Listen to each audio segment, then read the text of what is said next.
Muy buenas tardes. Me alegra verle el día de hoy. Qué bendición. Hoy estuvieron chéveres las canciones, ¿cierto que sí? No, bueno, no sé usted, pero yo sí me gozo en la alabanza. ¿Usted se goza en la alabanza? No me imagino yo un culto sin alabanza. No me imaginaría yo cómo sería eso. Pero podemos gozarnos no solo con la música, sino sobre todo con lo que Dios ha hecho en nuestras vidas, que nos da libertad para poder alabar y gozarnos en Él. Eso es un privilegio que no todas las personas tienen y que nosotros sí o sí debemos reconocer y valorar en nuestras vidas. Quiero invitarle a que abra su Biblia, por favor, en Juan capítulo 1. Ubíquese, por favor, en el libro de Juan, en el capítulo 1.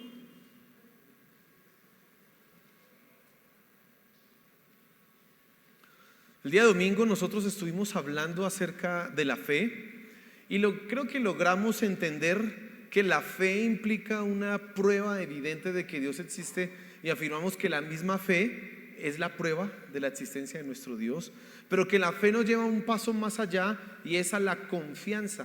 Es decir, todo lo que Él ha prometido que se hará, todo lo que Él ha prometido que se cumplirá, ciertamente se hará realidad. Pero no solamente en el futuro, sino que aquí yo empiezo a hacerlo real en mi vida. Pero me interesa hoy hablar de algo sencillo, algo muy básico de la fe cristiana.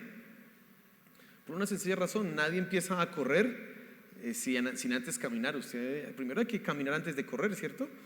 Primero hay que aprender a andar antes de salir a correr. Eso creo que es lógico para todos nosotros, y quizás nos ponemos demasiado técnicos y nos ponemos un poco enredados en los asuntos que Dios no ha querido que sean enredados, que en realidad Dios ha querido que sean tan sencillos. Mira, una de las cosas maravillosas que tiene el Evangelio es que realmente cualquier persona lo puede comprender.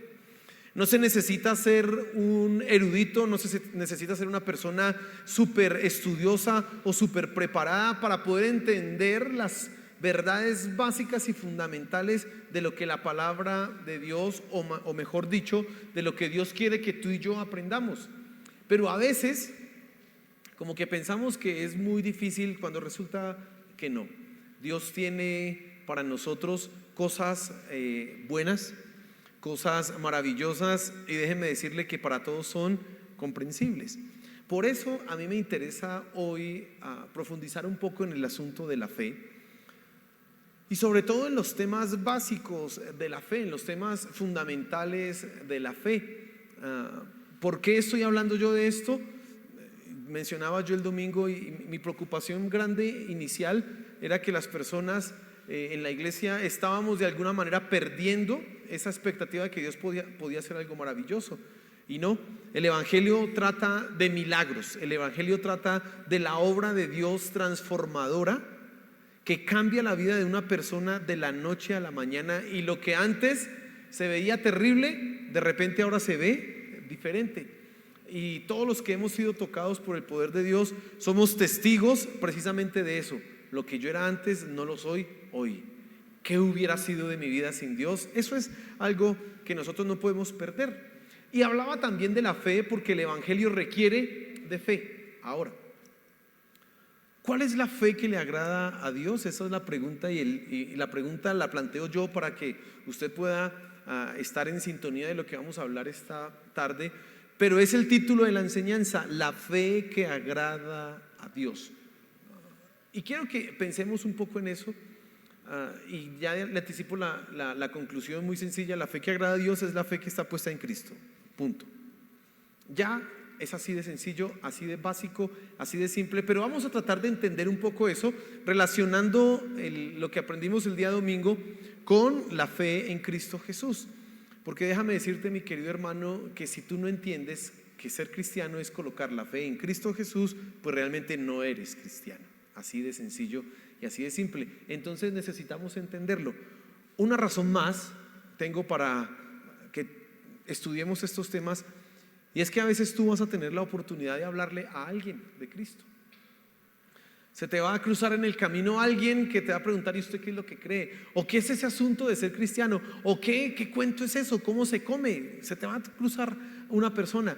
Y cuando aparezca esa persona, tú vas a tener que poder dar una respuesta clara de lo que es ser cristiano. Y creo que tú puedes empezar diciendo: ser cristiano es experimentar el poder de Dios que transforma nuestra vida y que nos lleva a tener fe en Cristo Jesús. ¿Para qué? Eso es lo que vamos a mirar esta tarde, esta noche. Así que le voy a pedir el favor que incline su rostro y oremos para que sea nuestro Señor dirigiendo este tiempo y Él hablando a nuestros corazones, que es lo que necesitamos finalmente. Señor, gracias por el tiempo que hemos tenido en la alabanza. Gracias porque siempre, Señor, nos das la oportunidad de alabarte y honrarte a ti. Gracias por la música, Señor. Gracias por las letras maravillosas que tú también das. Pero ahora te suplicamos que tú nos hables en la predicación, en la enseñanza, en este momento en que vamos a reflexionar en lo que tú has dicho para nosotros, que podamos entender que es tu palabra, tu voz misma la que está hablando a nosotros. Te lo suplicamos, por favor. Gracias, Señor. Amén y amén. Juan capítulo 1, y vamos a leer versículos fundamentales de la vida cristiana. Vamos a leer el versículo 12 y el versículo 13. Déjeme decirle que usted tiene que aprenderse esos versículos de memoria. Esos son parte del ABC de la vida cristiana. O digamos que Evangelio para Dummies comienza con un versículo de estos. Juan 1:12 dice: pero a todos los que le recibieron les dio el derecho de llegar a ser hijos de Dios, es decir, a los que creen en su nombre, que no nacieron de sangre, ni de la voluntad de la carne, ni de la voluntad del hombre, sino de Dios. Amén. ¿Cuál es la fe que le agrada a Dios? Es importante que nosotros aclaremos cuál es la fe que realmente le interesa a Dios. Usted debe saber que no toda la fe agrada a Dios. No toda la fe que pueden tener muchas personas agrada realmente a Dios. Hay personas que tienen fe, pero no es una fe que sea agradable a Dios. Y le voy a dar unos ejemplos como para que usted comprenda esto. Hay gente que tiene fe en el futuro. No dicen literalmente que tienen fe en el futuro, pero colocan y fincan todas sus esperanzas en el porvenir, en lo que ha de venir. Y su fe está puesta en eso, en el mañana. Hay otras personas que tienen fe en sí mismos, confían en lo que pueden lograr. Recuerdo hace mucho tiempo alguien decía, no muy cercano, pero con quien tuve la oportunidad de hablar, decía: yo no entiendo por qué uno tiene que darle gracias a Dios por el alimento que se come o por el desayuno, por el almuerzo, si finalmente el que trabajó fue uno. Uno tiene que darse gracias a uno mismo, no a Dios. Esa persona tiene mucha fe ¿en quién? En sí mismo. Él confía en sí mismo, cree que él puede lograr y alcanzar las cosas. Hay gente que tiene fe inclusive en los eventos deportivos, tienen la esperanza: no, yo tengo fe que vamos a ganar. Yo tengo fe que vamos a quedar campeones. Yo tengo fe que ese jugador o que ese deportista va a lograr hacer algo. Gente coloca fe y realmente usted los ve con fe. Mire, hacen fuerza, apretan las manos y eso hasta sudan y como que lloran si pierden. Tienen fe. Pero eso no es una fe que agrade ¿a quién? A Dios. Entonces es importante que nosotros entendamos que la fe que agrada a Dios tiene un significado y tiene una connotación importante que tú debes comprender. Ahora, hablando en términos religiosos o en términos espirituales, hay gente que tiene también fe en las buenas acciones, en lo bueno que ellos puedan hacer. Y ellos dicen: no, yo sé que Dios mira lo bueno que uno hace. Yo sé que Dios al final Él va a mirar que uno no es tan malo como otros. Esa gente tiene fe en sus buenas acciones. Y hay otros que tienen fe en el servicio que hacen. Creen que todo lo que necesitan solamente es servir a Dios, servir en un ministerio, y que eso ya les va a garantizar todo. Ahora, es importante no solamente aclarar esto para gente nueva, sino para ti. Tú que quizás llevas unos tiempos viniendo a la iglesia, puedes caer en ese error. Es más, hay un libro de la Biblia que viene a corregir esto, y es el libro de Gálatas. En el libro de Gálatas tú vas a encontrar a una iglesia en particular que ha perdido la fe que agrada a Dios y la ha colocado en lo que ellos pueden lograr por sí mismos. Y entonces la carta a los Gálatas viene a decirles: venga, es que esto es por fe y por fe en Cristo, no es por cumplir las obras. Finalmente, cuando alguien cree que puede salvarse a sí mismo por cumplir la ley o por hacer las cosas bien, está colocando la fe en sí mismo, en su servicio, en sus buenas acciones, y eso no es una fe que agrade a Dios. Y nos puede pasar a nosotros lo mismo. Puede pasar el tiempo, pasar los años, nosotros de estar en la iglesia, puede haber doctrina en nuestras mentes, en nuestro corazón, mucho conocimiento, pero poco a poco podemos estar cayendo de la gracia, como el apóstol Pablo dice en el libro de las Gálatas. Tengan cuidado, no sea que se caigan de la gracia, porque perdemos la fe en aquel que realmente es importante tenerla, en la fe que agrada a Dios, y la colocamos en otras cosas. Entonces quiero que tú empieces a pensar, a evaluar en este momento tu vida misma, porque no toda la fe agrada a Dios.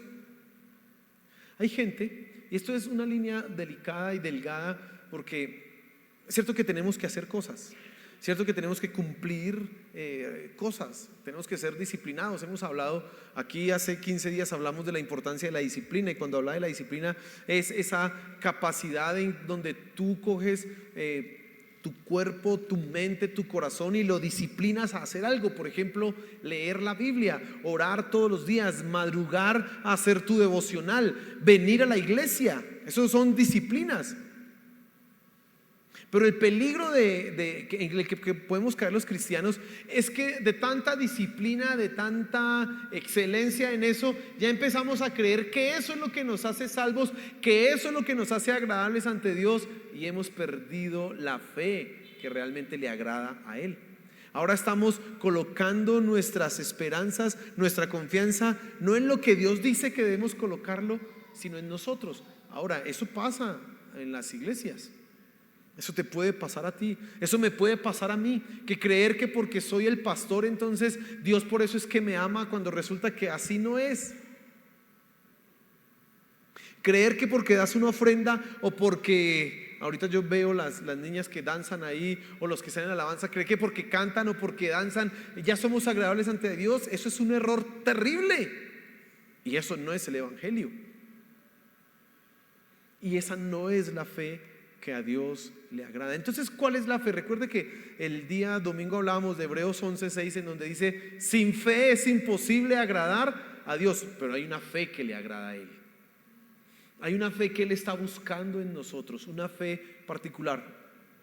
Ahora, ¿y cuál será esa fe? Bueno, es la fe en Cristo, y esa fe podemos entenderla y comprenderla en dos sentidos. Primero, esa fe que me permite conocer a mi Señor Jesús. Mire lo que dice el pasaje: pero a todos los que le recibieron les dio el derecho de llegar a ser hijos de Dios, es decir, a los que creen en su nombre. Juan, en el capítulo 1, se está refiriendo al Señor Jesús. Él empieza en el versículo 1 hablando del verbo que está con Dios al principio de todas las cosas, y que luego se hizo carne. En el versículo 14 dice: y el verbo se hizo carne y habitó entre nosotros y vimos su gloria. Él está hablando de eso, de nuestro Señor Jesús. Por lo tanto, estos versículos tienen un sujeto que es muy importante identificar, que es nuestro Señor Jesús. A los que creen en su nombre. ¿En el nombre de quién? En el nombre del Señor Jesús. Y dice acá que solamente a ellos, a los que le recibieron, a los que creen en su nombre, les dio el derecho, la potestad, el privilegio de ser llamados hijos de Dios. Entonces, no solamente es que yo tenga acceso a la familia de Dios, sino que a Dios le agrada que yo crea en el Señor Jesús. ¿Y qué significa creer en el Señor Jesús? Conocerlo en primera instancia. ¿Y qué es conocerlo a Él? ¿Sabes? En este caso, la fe es la aceptación verídica. La aceptación verídica de la encarnación de Cristo.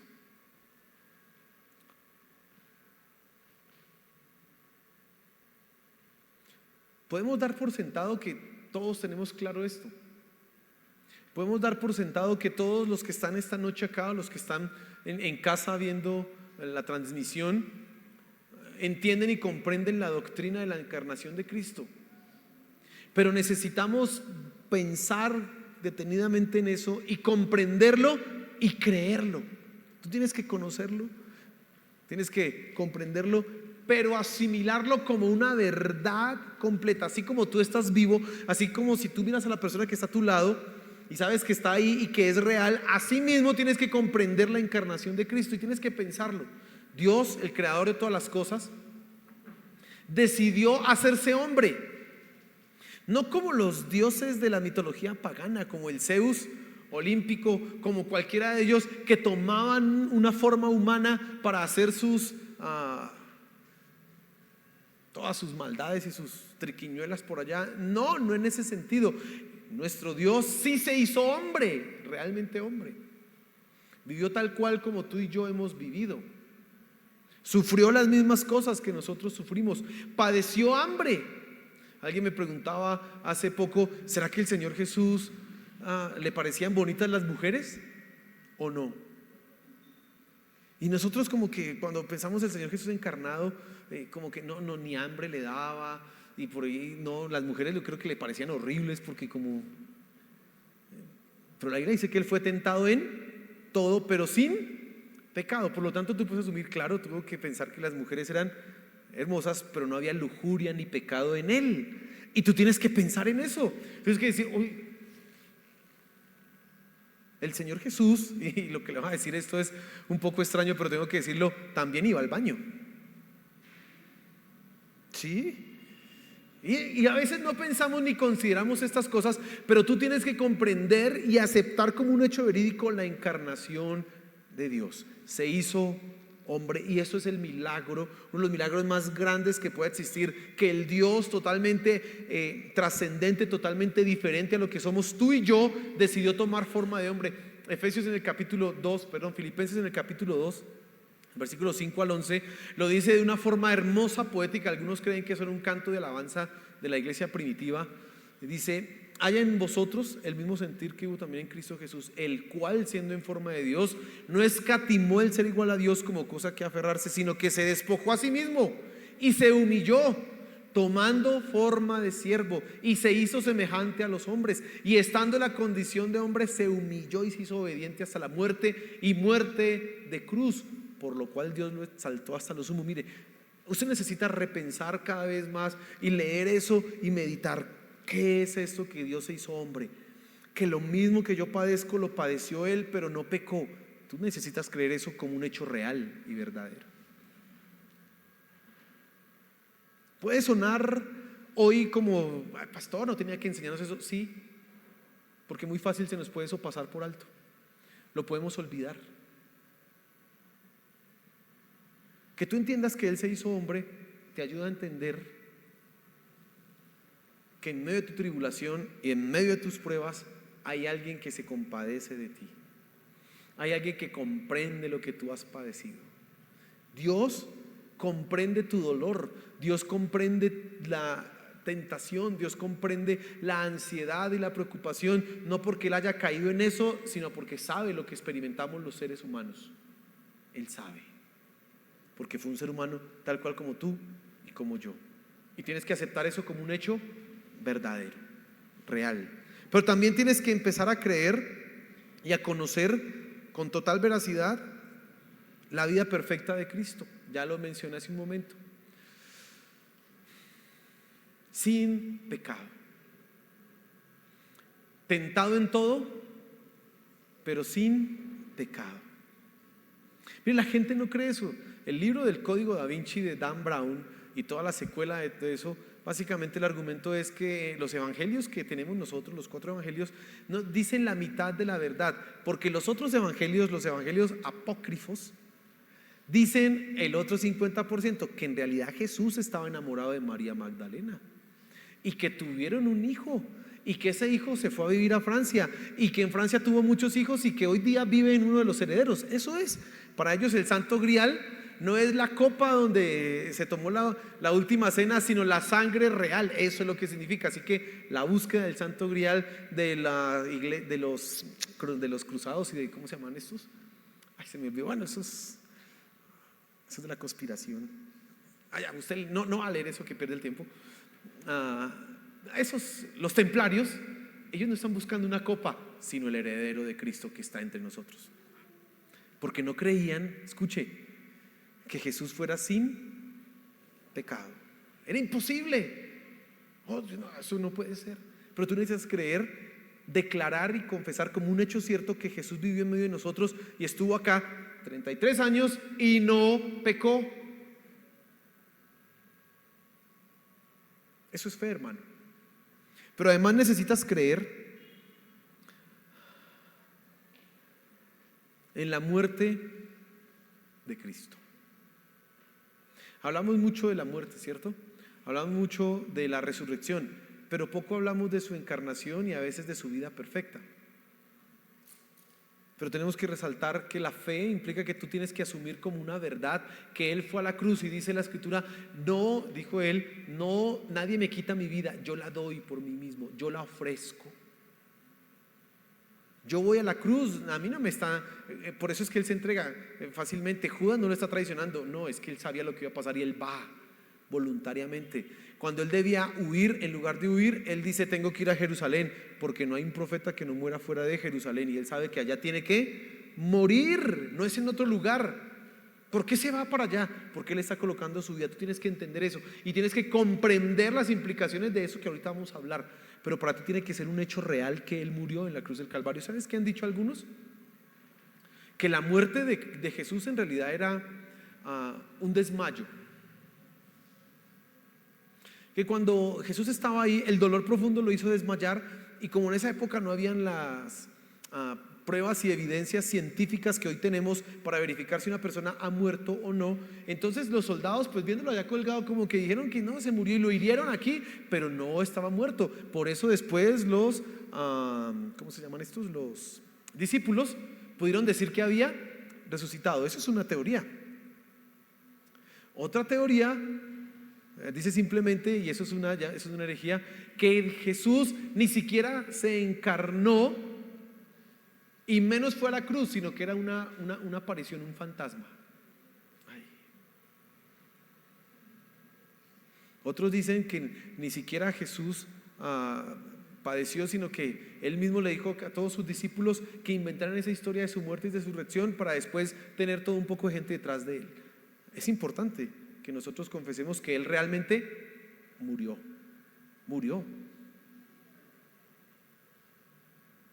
Y también tienes que creer y conocer que Él resucitó. No solamente que murió, sino que resucitó al tercer día de manera poderosa, milagrosa. Él resucitó. Y que tiene cosas sorprendentes, sí, claro, cosas sorprendentes, como que estaban los discípulos en un cuarto y de repente Él se apareció, y de repente como que se desapareció, que también comió por allá un pescado con miel. Eso es sorprendente, sí, pero resucitó. Él estuvo acá. Dice Pablo en 1 Corintios 15 que al menos 500 personas lo pudieron ver. 500, no solo los discípulos, 12 discípulos, sino ¿cuántas? 500. Y mira lo importante de esto: el Evangelio en el Nuevo Testamento, las cartas, tanto de Pedro como de Primera de Juan, ellos todo lo que enseñan, lo enseñan con la autoridad de que lo que hemos visto y oído, esto hablamos. Lo que vieron nuestros ojos, lo que palparon nuestras manos, esto es lo que te testificamos. Así que la fe implica conocer a hechos verdaderos, y los hechos verdaderos es la encarnación de Cristo, la vida perfecta de Cristo, la muerte de Cristo y la resurrección de Cristo. Tú necesitas tener esto como un hecho verídico, no como una fantasía, no como algo irreal, sino como como te decía, como tienes a la persona ahí al lado que es real, que la puedes tocar y pellizcarla y saber que está viva. Así, Cristo estuvo entre nosotros, habitó entre nosotros, fue sin pecado, murió y además resucitó. Eso implica la fe en primera instancia. Pero también la fe, y ese es el siguiente paso, implica confiar en Cristo. Y tú puedes conocer esto. Y hay gente que puede quedarse en este paso inicial: conocer a Cristo, conocer la obra de Cristo, conocer su muerte, conocer lo que Él resucitó. pero quedarse en ese punto nada más, no pasar al siguiente nivel, que es confiar. Me voy a robar una ilustración de un predicador famoso que se llama Carlos Spurgeon. Y hace más de 100 años, él daba esta ilustración para hablar de la fe y sobre todo de la confianza. Entonces él decía que uno tiene que entender la fe como cuando una persona está en un edificio y de repente empieza el edificio a incendiarse. Imagínese que usted es esa persona. Está en el edificio, en el piso 24, y empieza a incendiarse desde el piso 3, 4, 5. Cuando usted está en el 24, usted dice, pues allá lo apagan y, o sea, quizás se asusta un poquito, pero usted dice, falta mucho para que llegue, ¿cierto? No puede usar las escaleras porque está ahí, hay humo, eso está el calor, el fuego, los ascensores también están bloqueados, en emergencia se prohíbe usar eso, así que no. Pero usted, digamos que me puedo quemar, pero bueno. Además usted ahora escucha las sirenas le anuncian algo, que vienen los bomberos. Y ya cuando usted escucha que vienen los bomberos, todavía tiene cierta incertidumbre, cierto temor, pero usted ya dice, no, está en el piso 4, yo estoy en el 24, faltan 20, los bomberos tienen más que suficiente para apagar el incendio, todo va a estar bien. Llegan los bomberos, sacan las mangueras, se colocan en los hidrantes esos y empiezan a bombear agua a raudales, espuma, ya en las escaleras. Pero en lugar de que el fuego se apague, empieza cada vez a avivarse más. Y ya no va en el piso 4, sino 5, 6. Y ustedes los bomberos dicen, pero ¿qué pasó? Vienen más máquinas de bomberos, más carros de bomberos, y ya va en el 10, en el 11, en el 12. Y uno dice, pero y aquí ya se puso como un poquito complicado. Todavía faltan 12 pisos, 10 pisos, pero esos bomberos están ahí luchando. Usted todavía tiene un conocimiento. ¿Cuál es el conocimiento? Que ellos lo pueden salvar. Sigue el fuego subiendo. Llegó al piso 20. Y aquí viene la ilustración de la fe. En ese momento los bomberos sacan una cosita así redonda, grande, y le dicen, tírese. Bueno, la fe es eso. Tú sabes que si te tiras vas a quedar vivo, porque el trampolín, bueno, no es un trampolín, yo no sé, la red te va a amortiguar la caída y vas a quedar salvo, ¿cierto? Tú tienes ese conocimiento. Así como nosotros conocemos que Cristo vivió, fue sin pecado, murió y resucitó, conocemos. Pero una cosa es saberlo y otra cosa es tirarse. ¿Cierto? Una cosa es estar, ay sí, la mallita de la red, yo me tiro de aquí abajo cualquier red, pero 20 pisos, eso ya es otro tema diferente. Implica que tú colocas la confianza ya no en tus posibilidades, sino en las manos de ¿quiénes? De esos bomberos. Y vienen todos los pensamientos, ¿y qué tal yo me tire y estos no me puedan? ¿Y qué tal me tire y una ráfaga de viento me mande por allá? ¿Y qué tal me tire y se rompa? Y tú tienes que tomar la decisión, ¿confío o no confío? Fe. La fe implica una confianza plena y absoluta en los hechos que hemos hablado de Cristo. Y entonces, ¿qué significa eso? Que cuando tú confías en Cristo, entonces empiezas a entender que Cristo se encarnó para enseñarnos a los seres humanos cómo debemos vivir realmente en esta tierra. Por lo tanto, cuando tú consideras la vida perfecta de Cristo Jesús, no solamente la ves como aquel Dios que vino a vivir y que no pecó, sino como el modelo y el estándar de vida que tú debes buscar e imitar día tras día.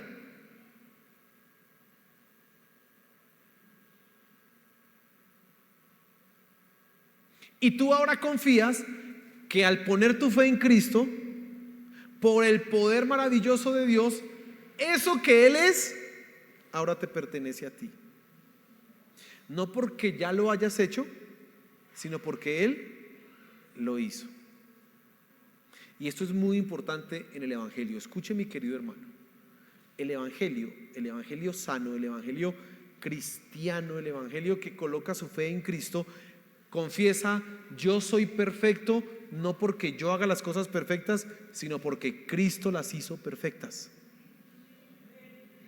Por eso yo soy perfecto.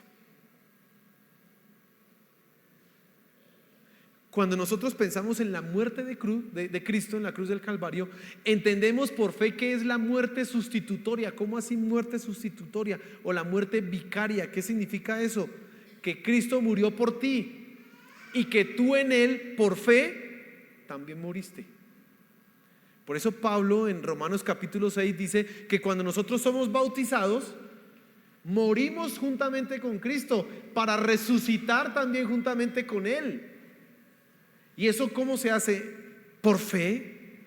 Tú has muerto a lo que antes eras, porque Cristo en la cruz del Calvario no solamente murió para pagar tus pecados, y por fe tú ya los pagaste, ya no tienes deudas con Dios, aleluya, sino que ahora también esa muerte implica el símbolo y la realidad interna del nuevo nacimiento. Ya no tienes que ser esclavo del pecado. Así que ahora, tú que ya sabes que pagaste todo a Dios y que eres perfecto, no vas a permitir de ninguna manera que la culpabilidad embargue tu corazón. ¿Sabe que Satanás sabe que la culpa es algo terrible en nuestras mentes y corazones? Por eso él va a preocuparse mucho porque tú no comprendas esto de la fe, de la confianza en Cristo, sino que siempre andes pensando, pero es que yo todavía no soy perfecto. Pero Dios, ¿cómo me va a aceptar a mí si yo soy tan malo? Dios, ¿cómo yo no le puedo servir a Dios porque yo me estoy equivocando hoy? Es más, pienso tan terrible que yo, ¿cómo le voy a poder servir a Dios? Satanás está feliz de que tú pienses así. ¿Por qué? Porque ese es un pensamiento que tiene una fe que no agrada a Dios, porque la fe la estás colocando en tu posibilidad, en tu fuerza, en buscar la santidad por ti mismo. Pero el Evangelio te dice, no hay culpa. Dice, con Cristo las cosas viejas pasaron y todas son hechas nuevas. Todo ahora es diferente y hay una cuenta nueva. ¿Y quién es el que aparece en esa cuenta nueva? ¿Nosotros? No, Cristo Jesús. Pero tú recibes eso por fe y tú confías, así que tú vives la vida no bajo la culpabilidad y el azote de la acusación, sino bajo la libertad de saber, ya soy aceptado por Dios en Cristo Jesús. Nada de lo que yo pueda hacer me hará más agradable a Dios, porque ya lo hizo todo. ¿Quién? Cristo. Solo tengo que creer en Él y confiar en lo que Él ha hecho. Esa es la aplicación de la confianza en la fe. Entonces, cuando tú piensas en la resurrección de Cristo, si Él resucitó, yo conozco que Él resucitó y creo que Él resucitó, ahora tú comprendes cómo eso te llama o te impulsa a la santidad. Porque la resurrección de Cristo también es el poder que tú tienes para vivir en nueva vida. Eso dice Romanos capítulo 6. Y entonces tú vas a empezar a hacer todas las cosas de aquí en adelante bien y correctamente, no para ser salvo, ya lo eres. No para que Dios te perdone, ya te perdonó. Tú actúas ahora como una persona elegida y amada por Dios, que sabe que no tiene que andar ganándose el amor, sino que dice, Señor, pequé contra ti y yo no puedo pecar contra ti, necesito restaurar mi relación contigo porque somos familia, porque yo soy tu hijo, no para ser salvo, ya somos salvos, pero tú arreglas las cosas, tú buscas la santidad, no para, ay Señor, voy a ganarme el cielo. No, eso no es lo que dice el Evangelio. Tú en fe ya lo tienes, ahora tú eres santo porque eso es lo que tu naturaleza expresa.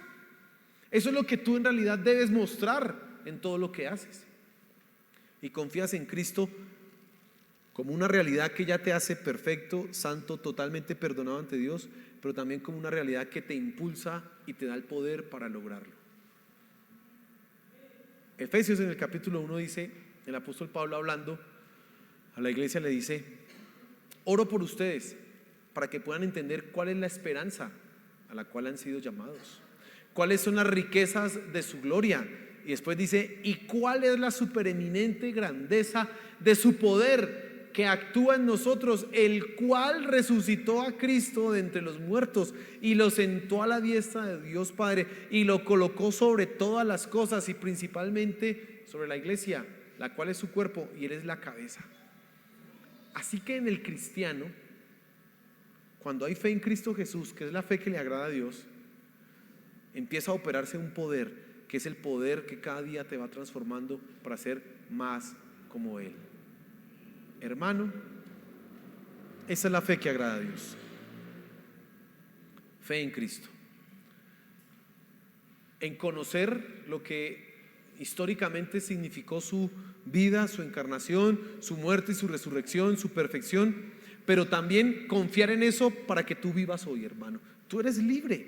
Aquí cantamos canciones. Hay una canción: hoy puedo danzar con libertad porque soy su hijo. Pero creo que a veces no entendemos eso. No entendemos que somos libres en Cristo. Claro, eres libre de la culpa, eres libre de la acusación, eres libre de buscar ser perfecto. ¿Por qué? Porque Dios ya lo es. Jesús ya lo es, y tú por fe tienes lo que Él hizo. Tú ya eres perfecto ante Dios. Por eso el libro de Hebreos dice: entren confiadamente ante el trono de la gracia. ¿Y por qué podemos entrar confianzudamente ante Dios? Pues porque somos los hijos, y cuando Dios nos ve a su Hijo amado, y pues por eso entramos. Eso es libertad, hermano. Si tú, y aquí tenemos que ya reflexionar en nuestra vida y en cómo estás viviendo la fe o la vida cristiana.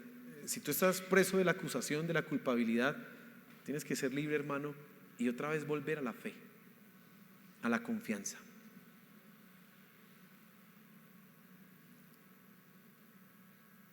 No hay nada, escucha, nada que tú puedas hacer para agradar a Dios, porque ya todo lo hizo Cristo.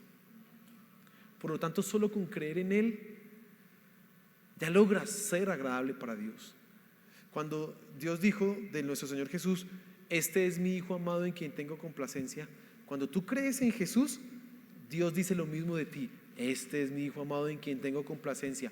¿Porque eres perfecto? No, porque Él es perfecto, y tú ahora eres perfecto porque crees en Él. Aleluya. Mire, si esto no es la mejor oferta, si esto no es lo más glorioso, si esto no es lo más maravilloso, no hay nada más que pueda ser más maravilloso que esto, hermano. Entender que yo soy culpable, que yo irremediablemente debo morir y pagar por mis pecados, pero que alguien murió por mí y que yo con solo creer en Él ya estoy a cuentas con Dios. Eso es sorprendente, mi querido hermano. Eso es sorprendente. Y eso solamente lo puede acceder el que cree en Jesús. Juan 1:12, el que acabamos de leer: a todos los que le recibieron, a los que creen en su nombre, les dio potestad de ser hechos hijos de Dios. Papás, ustedes son un reflejo de lo que es Dios ante sus hijos. Como tú le enseñes a tus hijos la corrección, como tú le enseñes a tus hijos la disciplina, como tú los formes, ellos van a tener una imagen de Dios, correcta o incorrecta. Y si tú les enseñas a ellos un perfeccionismo que ni siquiera Dios pide de ti, vas a dañar en ellos la imagen de Dios. Por eso tú tienes que enseñarles a ellos la gracia, hablar de gracia. Claro, no vas a pensar que entonces Dios no va a exigir santidad. Sí, pero hay mucha gracia, porque todo esto es por fe. Entonces tú tienes que tener cuidado. ¿Cómo le reflejas tú ese amor a tus hijos? ¿Cómo les hablas de disciplina? O cómo les hablas también, porque el otro lado es la exageración: Dios es amor y no importa cómo tú te portes, Dios te ama. No, tampoco. Porque el que es un hijo de Dios vive como un hijo de Dios. Y entonces, papás,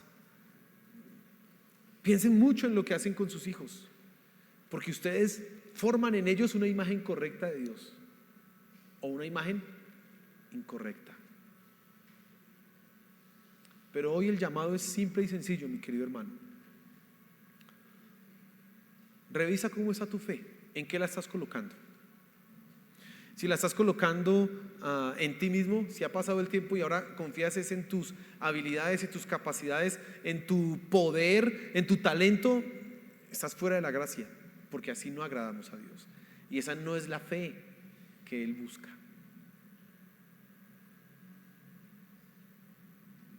¿Cuál es la diferencia entre Caín y Abel y sus ofrendas? La fe. Podríamos nosotros pensar que Abel dio una ofrenda lo mejor mientras Caín dio como lo peorcito. No, el libro de Hebreos dice, por la fe, Abel ofreció a Dios un sacrificio más excelente que el de Caín. Era simplemente la fe. Caín no tenía esa fe. Y probablemente pudo haberle ofrecido algo maravilloso. No va a pensar que le ofreció cualquier cosa, pero había un ingrediente que no estaba y es el que Dios busca: la fe. Por lo tanto, cuando tú te acercas a Dios y le alabas a Él y crees que porque levantas las manos más alto, entonces Dios te va a amar, no. Si tú levantas las manos es porque sabes que las puedes levantar por Cristo, y eso es lo que te hace acepto ante Dios, no es otra cosa, hermano. Si lo haces de otra manera estás equivocado. Si al levantarte por la mañana a hacer tu devocional estás pensando que eso es lo que te garantiza la salvación, estás equivocado, porque eso no es. Eso es fundamental para nuestro crecimiento, para nuestro desarrollo, para deleitarnos en su presencia, sí, pero no para ser salvos. Y tú puedes crecer, enriquecerte en ese devocional por lo que Cristo hizo en ti. Así que acércate en fe. Y si un día fallas en el devocional, pues tranquilo, hermano, porque finalmente esto es por fe. Quien ya hizo todos los devocionales por la eternidad y sin fallar fue nuestro Señor. Gracias a Dios. Porque a veces nos da sueño, ¿cierto? A veces uno leyendo la Biblia se duerme, ¿o no? O a veces usted empieza a orar: Señor, te damos,